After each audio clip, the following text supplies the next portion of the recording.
Sumsel United Club sepak bola yang akan berlaga di ajang kompetisi Liga 2 hingga kini terus berburu sponsor baik itu BUMN, BUMD maupun swasta.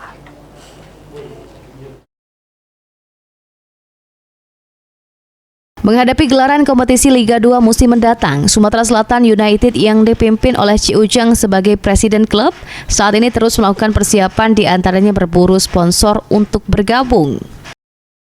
Ditemui usai kegiatan, Ci Ujang sebagai presiden klub mengungkapkan saat ini memang belum ada sponsor yang menghubungi untuk bergabung, namun jika nantinya Sumsel United telah berjalan dan susunan tim lengkap, maka dengan sendirinya sponsor akan datang untuk bergabung dengan Sumsel United.